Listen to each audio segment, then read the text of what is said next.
Hello guys, আসসালামু আলাইকুম। সবাই কেমন আছেন? মোরা আজগো যাইতে লাগছি ভাঙ্গা চৌরাস্তার মোড়ে।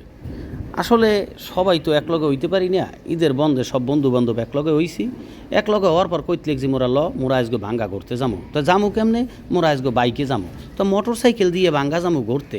যেই রাস্তায় উঠছি, আসলে বাড়ির দিয়ে ভিডিও মোরা করি নাই, কে এলাকার দিয়ে যদি ভিডিও করি তাহলে বাড়ির দিয়ে মোকে কেউ রাজি হইবে না যাইতে দিতে।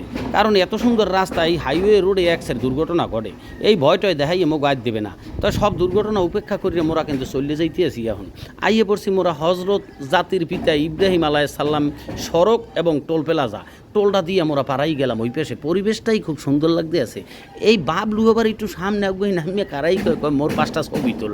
আরে বেটা, তোর তো বিয়ে হয়ে গেছে, এখন ছবি তুললে হরবি কি? মামুন কয় মামা মোর ছবি তুললে দে, মোর তো বিয়ে শাদী হয় নাই, তাই সামনে মোর বিয়ে শাদী হয়ে যাইবে এনে। তাই বন্ধুরা মোরা ঘুরতে ঘুরতে চলে আসলাম সেই ঐতিহাসিক ভাঙ্গার মোড়। তাই এই জায়গায় আওয়ার পরে খুব ভালোই লাগতে আসলে। আসলে যখন বিয়ে শাদী করি নাই, বন্ধু বান্ধব একলগে ঘুরতে গেছি, ঘুরতে ফিরছি, খুবই ভালো লাগছে। রাস্তা দেখলে মনে হয় খুব সিঙ্গাপুরি রাস্তার ভিতরে আছি। এই রাস্তার ভিতরে একটা ধুলোবালিও নাই। কি যে সুন্দর রাস্তা! এইরকম রাস্তা কি আর কোনো জায়গায় পাওয়া যায়? একমাত্র দক্ষিণ অঞ্চলে গেলেই পাওয়া যায়। পদ্মা ব্রিজটায় উঠবেন আর রাস্তাটাও কত সুন্দর। তাই যখন আসলে মোর 2 পাও, যেথায় ইচ্ছা সেথায় যাও। যখন হয়ে গেলে 4 পাও, ও সোনা পাখি তুমি কোথায় যাও। যখন হইলে 6 পাও, কয় আব্বা মোরে লইয়ে যাও।